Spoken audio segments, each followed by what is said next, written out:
We provide you the platform to turn your dreams into reality. Give wings to your aspirations with KR Mangalam University. जंगली जानवर बहुत अत्याधिक है। Tyre फट जाए, गाड़ी भी पलट सकती है। यहाँ पे कुछ जगह है, 84 जगह पे ऐसी पेंटिंग बनी हुई है। हमारे सामने वो रहस्य की जीती जागती तस्वीरें हैं।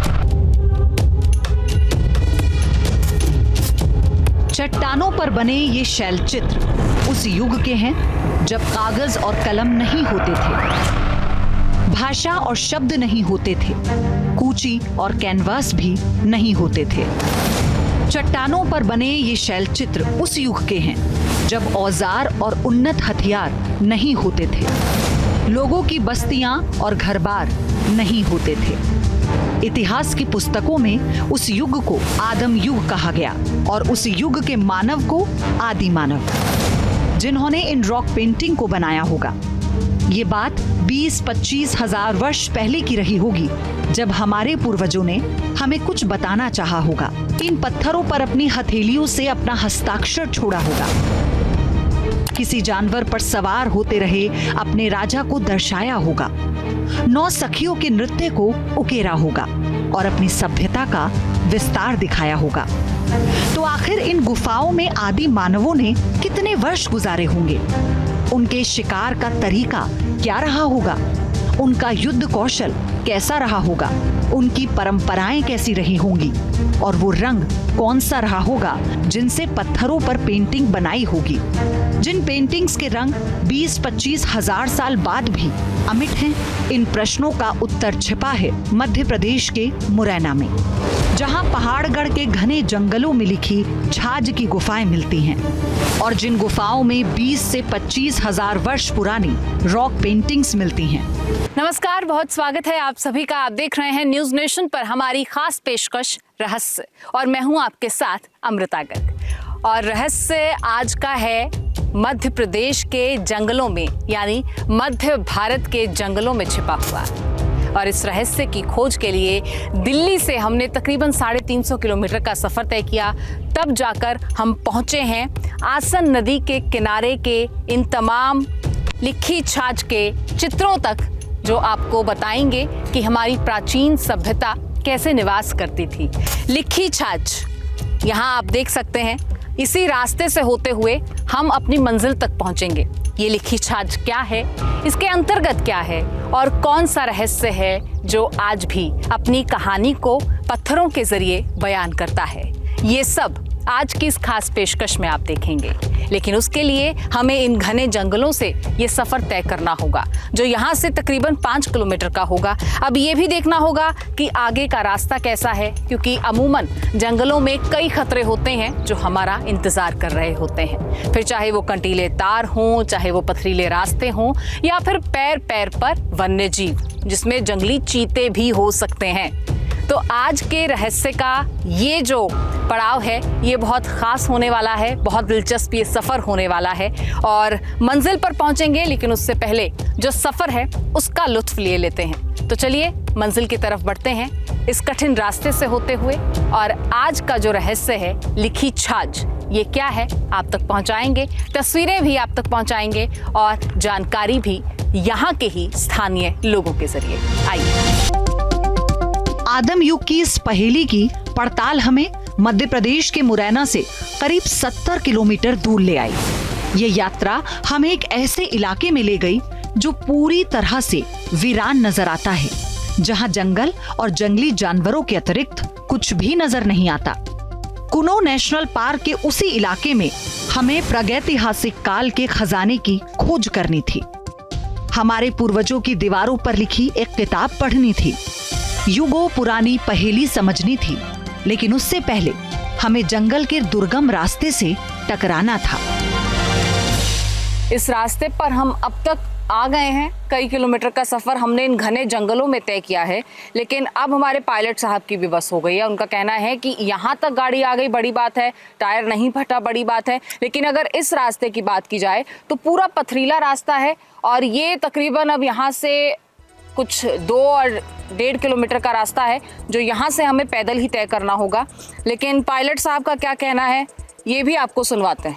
यहाँ से गाड़ी आगे नहीं जा सकती? आगे नहीं जाएगी, टायर वायर ये निकलने में दिक्कत है, टायर फट जाएगा, तो गाड़ी भी पलट सकती है। अच्छा, गाड़ी पलट भी सकती है। तो देखिए, यहाँ से हमें जो आगे का सफ़र है वो इन घने जंगलों में पैदल ही यहाँ अपने कुछ लोगों के साथ, कुछ लोकल गांव वालों के साथ तय करना होगा, क्योंकि यहाँ से आगे गाड़ी जाना जो है वो मुमकिन नहीं है। तो जंगल में छुपे उस रहस्य का इंतज़ार जैसे आपको है वैसे हमें भी, कि वो कैसा दिखता होगा, वो कैसी कलाकृतियाँ होंगी, इसके बारे में तमाम चीज़ें आपको बताएंगे। फिलहाल चलिए हमारे साथ।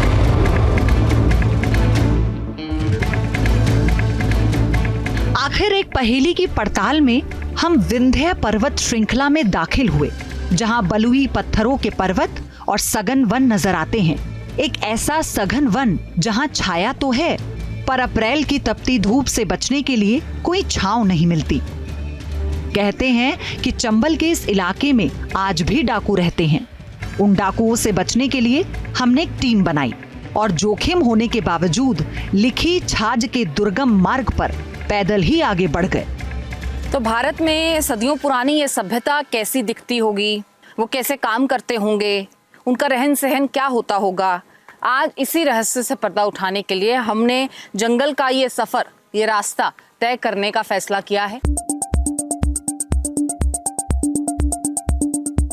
ये रास्ता बता रहा था कि आदम युग के रॉक पेंटिंग्स की ये पड़ताल कितनी मुश्किल है। यहाँ की कंटीली झाड़ियां हमें पग पग पर रोकने लगी, तो जंगली जानवरों के खतरे को हमारी टीम फुर्ती से भापती रही, आगे बढ़ती रही।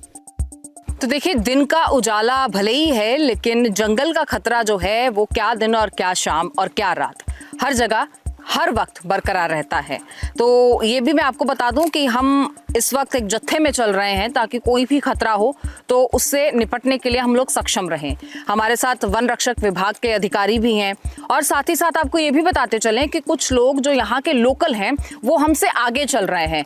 कुछ हमारे साथी हैं जो हमारा ही हिस्सा है, लेकिन वो हमसे कुछ आगे चल रहे हैं क्योंकि वो इस जगह को बेहतर जानते हैं, बेहतर समझते हैं, और एक मोटिव लेकर आगे चल रहे हैं कि अगर कोई खतरा होता है तो उसे पहले ही भांप लिया जाए। ये कितना ज़रूरी है सर, क्योंकि आप भी यहीं से हैं, पास ही में एक गाँव है, तो ये कितना ज़रूरी है उनका आगे चलना, इस खतरे को भांपना, क्योंकि जंगल में हम चल रहे हैं इस वक्त। ये पूरा जंगल का रास्ता है, और जंगल है खतरनाक जंगल भी है, रास्ता भी खराब है। तो इसमें हमेशा चीते भालू वगैरह जंगली जानवर बहुत अत्याधिक हैं। तो ये जंगली जानवर कभी कभी किसी भी वक्त भी अनजान पर हमला कर देते हैं। तो इसको देखने के लिए हमसे जो आगे चल रहे हैं उनको जरूरी है कि वो उसकी खतरा भाप के हमको अवगत करा देंगे कि भाई अभी इधर से नहीं, इधर से चलना है। तो इसलिए उनको हमने आगे भेजा है, जिससे वो अपने को देखें। तो देखिए, जो साथी हमारे आगे चल रहे थे, ग्रुप का एक हिस्सा है, वो भी हमें मिल गए हैं। तो आगे कोई खतरा मिला आपको कुछ ऐसा? आगे खतरा है, यहाँ पे खराब है रास्ता। जानवर यहाँ पे अमूमन तो तेंदुआ रहता है, मूवमेंट रहता है तेंदुए का, लक्कड़ बग्गा भी यहाँ पे हैं, गीदड़ हैं, और अभी कूनो राष्ट्रीय उद्यान से चीता जो यहाँ पे आया था उसका ट्रैक मूवमेंट यहाँ से हुआ था। कदम एक एक कर हमें फूक फूक कर रखना होगा, तभी आगे हम अपनी मंजिल तक पहुंच पाएंगे और आपको दिखा पाएंगे कि आज के रहस्य की इस कड़ी में आपके लिए हमारे पास क्या है। चंबल के इस बीहड़ इलाके में हमें उन गुफाओं तक पहुंचना था जो चंबल की सहायक आसन नदी के किनारे बनी हैं, जिन गुफाओं में 25 से 30 हजार वर्ष पूर्व मानव रहते थे, जिन मानवों ने गुफा की दीवारों पर पेंटिंग बनाई है और जिन पेंटिंग्स को समय भी नहीं मिटा सका। इन रॉक पेंटिंग्स का अमिट रंग कैसे तैयार हुआ होगा, ये आज भी रहस्य है। और इन रॉक पेंटिंग से हमारे पूर्वजों ने हमें क्या बताने की कोशिश की होगी, ये आज तक कोई डिकोड नहीं कर सका। विंध्य पर्वतों के बीच कई गुफाओं में पसरी इस सभ्यता को ना तो समझ पाना आसान है और ना ही वहां तक पहुंच पाना आसान है। पर ये सच था, जंगल की इस भूल भुलैया में हमारी टीम उलझती चली गई और भटकती चली गई। घंटों चलने के बाद आखिर एक ऐसा वक्त भी आया जब जंगल और चट्टानों ने हमारा रास्ता रोका। ऊपर चल रहा है कैमरा और का हो। भटकते भटकते हमारी टीम उस दिशा में आगे बढ़ती रही जिस दिशा में चंबल नदी की ट्रिब्यूटरी दिख रही थी, और उस ट्रिब्यूटरी के किनारे गुफाएं दिखने लगी थीं। हमारी टीम पहाड़ी से नीचे उतरी, एक सूखी नदी के करीब पहुंच गई। और खड़ी धूप में एक रहस्य की तलाश में जुट गई। इस लाल रंग को आप खूब यहाँ पर देख सकते हैं। यहाँ पर मनुष्य रूपी इस आकृति को आप देख सकते हैं। हाथ में भाला है, किसी के कृपान है, तो किसी के तलवार नजर आती है, तो किसी के भाला नजर आता है। और यहाँ पर कोई घोड़े के ऊपर सवार है, तो कोई यहाँ पर आपको अन्य जीवों पर सवार नजर आते हैं। यहाँ पर आपको हिरन देखने को मिल जाएंगे। ये छोटे छोटे हिरन यहाँ पर बनाए गए हैं। तो ये कहा जाता है कि ये आदिकाल से भी जुड़े हुए हैं, ये द्वापर से भी जुड़े हैं, ये त्रेता से भी जुड़े हैं। ऐसी अलग अलग कहानियां यहाँ पर जो हैं वो सुनाई जाती हैं। लेकिन ये एक साक्ष्य है, एक सबूत है कि उस दौरान जंगली जीव हुआ करते थे। और जाहिर है कि आज ये इलाका इतना वीरान है तो उस जमाने में यहाँ कोई भी नहीं होगा सिवाय जंगली जीवों के, जंगली रहन सहन के। तो आदि मानव वो से भी इसे जोड़ा जाता है। उन्होंने जिस तरीके का अपने आसपास का वातावरण देखा, फिर चाहे वो जानवरों की बात कर लें, यहाँ पर आपको ये केकड़ा नजर आएगा, तो ये बिच्छू नजर आएगा, ये रेंगता हुआ कोई जानवर आपको नजर आएगा, ये मनुष्य की आकृति आप देख रहे हैं, ये यहाँ पर हिरन देख रहे हैं। तो ऐसी बहुत सारी चीज़ें हैं जो यहाँ पर आपको देखने को मिलेंगी। लेकिन साथ ही साथ आप ये जो काली स्याही यहाँ पर देख रहे हैं, ये जो यहाँ के लोग यहाँ पर घूमने आते हैं या जो पर्यटन की दृष्टि से यहाँ पर आते हैं, वो जब ये नाम यहाँ पर लिख के जाते हैं तो यहाँ के लोगों की शिकायत भी है कि कहीं ना कहीं ये पेंटिंग्स जो हैं वो धुंधली पड़ रही हैं। 1 2 3 4 5 6 7 8 9 यहाँ पर ये 9 महिलाएं हैं जो शायद नृत्य मुद्रा में हैं। जो चीज़ें यहाँ बनी हैं वो आज की नहीं हैं, वो उन जमाने की हैं जिसे हम आदिकाल से जोड़ते हैं, द्वापर से कोई जोड़ता है, कोई त्रेता युग से जोड़ता है, तो तब से ये चीजें यहाँ पर बनी। विंध्य पर्वत पर फैली इन गुफाओं को लेकर 3 तरह की थ्योरी मिलती हैं। कार्बन डेटिंग के आधार पर इन्हें आदि मानवों की गुफा माना गया। रॉक पेंटिंग को डिकोड करने वाले कुछ लोग इसे एलियंस की गुफा मानते हैं, जबकि स्थानीय लोगों की मान्यताओं में ये पांडवों की गुफा है। जो एलियन सब बता रहे हैं, एलियन जैसे चित्र हैं इसमें कुछ, और कोई बताते हैं इसमें पोर्टल है दूसरे डायमेंशन में जाने का। लेकिन ये आदिमानवों के हैं, आदिमानव यहाँ पे रहते थे। उन्होंने जो शिकार किए, युद्ध लड़े, उनके बारे में पूरी कुछ कहानी कही हुई है। इसे कोई डिकोड नहीं कर पाया अभी तक। पांडवों ने अपना वनवास काटा था और उस वनवास काटने के दौरान उन्होंने अपने जगह जगह पे अपनी मतलब यादगार छोड़ी है। यहाँ पे एक भित्ति चित्र है, इसमें लिखी छाछ के नाम से है, जो भित्ति चित्र बनाए हैं तो उन पांडवों के काल के ही उनके चित्र हैं। लेकिन एक और बड़ा रहस्य जो इनके साथ जुड़ा हुआ है वो ये कि जब इनको खोदकर कहीं से देखा जाता है तो अंदर से भी इसी तरीके का लाल रंग निकलता है। जैसे यहाँ पर आप देख सकते हैं, यहाँ खुदाई की गई है, ये पत्थर तो ऐसे रहा होगा लेकिन यहाँ इसे खोद कर देखा गया तो अंदर से भी हूबहू वो जो लाइन है वो निकली हुई है। एक और बात कही जाती है कि ये विचित्र जो पेंटिंग है या जो कलर है वो इस्तेमाल किया गया। तो हम यहाँ इसका रियलिटी टेस्ट करके देखेंगे। आप कितना भी इसके ऊपर पानी डाल लीजिए, हालांकि ये जो काला रंग है ऊपर, ये आप देख रहे हैं कि ये छूट रहा है, क्योंकि ये जो यहाँ शरारती तत्व कह लीजिए, वो लोग यहाँ आते हैं तो कुछ ना कुछ यहाँ लिख कर चले जाते हैं, वो इन पेंटिंग्स को बिगाड़ रहे हैं। ये देखिए आप, ये काला रंग छूट गया है लेकिन ये जो लाल रंग है ये वैसे का वैसा है। तो क्या वाकई ये आदि मानवों की रची पहली रचना है? क्या वाकई ये मानव का पहला हस्ताक्षर है? क्या वाकई ये हमारे पूर्वजों का हमसे पहला संवाद है? क्या इन चित्रों ने हमें बताया है कि कभी वो यहाँ पर थे? इन गुफाओं को देखकर पता चलता है कि यहाँ बसने वाली सभ्यताएं कभी अपने विराट आकार में रही होंगी, लेकिन किन्हीं कारणों से इस सभ्यता का अंत हो गया होगा और गुफाएं गुम हो गई होंगी। लेकिन 4 दशक पहले जब इन गुफाओं की दोबारा पहचान की गई तो तथ्यों के साथ साथ 2 कहानियां भी निकली, जिनमें से पहली कहानी है परियों। बचपन में आपने और हमने कई परियों की कहानी सुनी होगी, लेकिन यहाँ परियां खूनी साबित हो गई। जी हाँ, आपको बताते हैं कैसे। कहते हैं क्योंकि ये जंगली इलाका है तो यहाँ पर मवेशी और बकरियां चराने वाले चरवाहे जो हैं वो आते रहते हैं। तो परियां यहाँ पर नृत्य किया करती थी। यहाँ के स्थानीय लोग बताते हैं कि परियां यहीं पर नीचे नृत्य किया करती थी। तो एक चरवाहा था, क्योंकि चरवाहों का एक झुंड आता था, लेकिन एक चरवाहे ने यहाँ पर एक दिन कोई आवाज़ सुनी तो वो रुक गया, और जैसे ही वो रुका तो वो ऊपर से उन परियों का नृत्य देख रहा था। तो कहते हैं कि परियां उसे कहती हैं कि तुम ऊपर से क्या देख रहे हो, नीचे हमारे पास आकर बैठो। तो वो कहता है कि मैं कैसे आऊँ। तो परियां कहती हैं कि नहीं तुम्हें कुछ नहीं होगा। वो एक जाल बना लेती हैं। वो चरवाहा जो है ऊपर से नीचे आता है, उस जाल पर गिरता है और फिर वो बैठकर यहाँ रोज वो नृत्य देखने लगता है। तो बताते हैं एक दिन ऐसा आया कि जो परियों का प्रेमी था या परियां जिसे पसंद करती थी वो नहीं आया। जो कोड वर्ड परियों ने उसे दिया था चरवाहे को, वो कोड वर्ड वो उसका दूसरा साथी सुन चुका था। तो जब वो नहीं आया तो उसने सोचा कि क्यों ना आज मैं ये खेल करूं। तो उसने क्या किया कि ऊपर से वही कोड वर्ड बोला। परियों को लगा कि उनका प्रेमी है, तो परियों ने क्या किया, जाल बिछाया, लेकिन उसने ऊपर से एक बड़ी शीला जो है वो नीचे की तरफ फेंक दिया, एक पत्थर फेंक दिया। परियां बहुत आहत हुई, बहुत नाराज हुई। अगले दिन उनका जो प्रेमी होता है यानी जो पहला चरवाहा होता है वो आता है, वही कोड वर्ड बोलता है। तो परियां फिर से, क्योंकि अब उन्हें लगता है कि वे वही चरवाहा होगा जो कल आया था, तो परियां नीचे वो जाल नहीं बिछाती। तो उनका प्रेमी ऊपर से छलांग मारता है। जब वो छलांग मारता है तो वो इन चट्टानों से जब टकराता है तो उसकी मौत हो जाती है। स्थानीय धारणा बताती है कि लिखी छाछ की इन पेंटिंग्स के रंग को देखकर लोगों की हैरानी बढ़ी होगी, लेकिन इन अमिट रंगों की पहेली अनसुलझी रह गई होगी। इसके बाद परियों के प्रेमी के खून की कहानी निकली होगी और कुछ वैसी ही कहानी निकली होगी आसन नदी के किनारे बने कुछ गड्ढों को देखकर। लोकल मान्यता है कि द्वापर युग में पांडवों ने छिपने के लिए लिखी छाछ की गुफाओं को ही ठिकाना बनाया था, जिसके प्रमाण आज भी यहाँ मिलते हैं।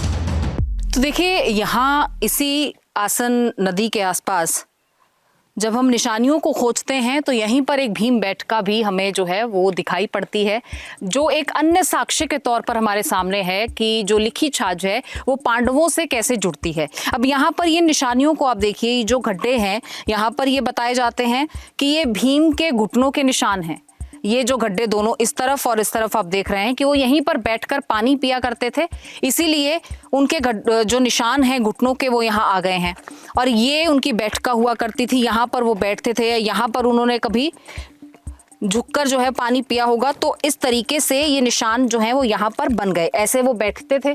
तो ये जो घुटना है, जो आज का आकार और उस समय के आकार की अगर बात करें तो बताते हैं कि विशाल मानव हुआ करते थे, विशाल शरीर हुआ करते थे, तो सब चीज़ें बड़ी हुआ करती थी। तो ऐसे ही घुटनों का ये जो निशान बताया जाता है, क्योंकि वो यहाँ झुककर ऐसे बैठा करते थे और पानी पिया करते थे, तो ये निशान तब के बताए जाते हैं। तो इस पर भीम बैठा करते थे, इस चट्टान पर, ऐसा कहा जाता है। भीम बैठका ये बन जाती है। तो ऐसे में वो तमाम निशानियाँ जो हम खोजने की कोशिश कर रहे हैं वो एक एक करके मिलती तो हैं, लेकिन फिर वही कि इतिहास में कहानियां कई हैं और इन्हीं कहानियों के बीच जब सच्चाई को खोजने की बात आती है तो वैज्ञानिक भी, आर्कियोलॉजिकल सर्वे ऑफ इंडिया भी सब हार मान जाते हैं, क्योंकि इतिहास जो इन पत्थरों में दफन है वो इन्हीं पत्थरों में कहीं गुम है।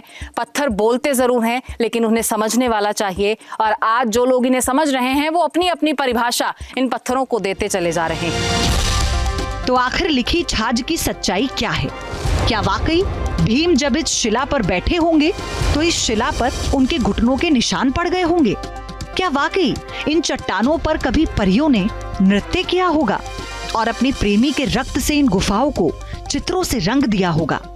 वो एलियन थे या आदि मानव जिन्होंने लिखी छाछ की गुफाओं में आगे की पीढ़ियों के लिए एक अमिट किताब छोड़ दी होगी? कोई नहीं जानता कि लिखी छाछ की गुफाओं में ये चित्रकारी कितने वर्षों पहले की गई होगी, लेकिन एक सच जरूर है कि इन गुफाओं में मानवों के प्रागैतिहासिक काल का इतिहास छिपा हुआ है, जो बताता है कि युद्ध में सैनिक जानवरों की पीठ पर सवार होते रहे होंगे, भाला चलाते रहे होंगे, किसी निहत्थे को तीर धनुष के बल पर बंधक बनाया करते होंगे। खुशी के दिनों में कभी 9 सखियां इसी तरह नृत्य करती रही होंगी। मोर, हाथी और हिरणों के साथ ये सभ्यता विकसित होती गई होगी, जिसे आज भी कोई पढ़ नहीं सका, समझ नहीं सका है। तो आज जिस लिखी छाछ की खोज में हम यहाँ मुरैना के चंबल के इस घाटी में आए, यहाँ आसन नदी के आसपास आकर हमने देखा, वो लिखी छाछ तो हमारे सामने थी। ये कब बने, ये किसने बनाए, ये क्यों बनाए गए, किसके लिए बनाए गए, कैसे बनाए गए, ये तमाम सवाल आज भी वैसे के वैसे ही हैं। कहानियाँ बहुत हैं, किंवदंतियाँ बहुत हैं, स्थानीय लोग बहुत कुछ बताते हैं, लेकिन ना तो विज्ञान ना तो ASI डिपार्टमेंट इस स्थान के बारे में कुछ वास्तविकता के के तौर पर हमारे सामने रख पाया है, कुछ आधार के साथ रख पाया है। तो एक बात जो तय है वो ये कि इस रहस्य में हमारी प्राचीन कला वो साफ तौर पर नजर आती है, पर क्यों, कैसे, कब, कहां, किसने, किसके लिए बनाए, ये सवाल वैसे के वैसे ही हैं। तो रहस्य यहाँ पर आज की इस कड़ी में फिलहाल समाप्त होता है। आज की इस कड़ी में इतना ही। आप देखते रहिए न्यूज नेशन और मुझे अमृता को दीजिए इजाजत। नमस्कार।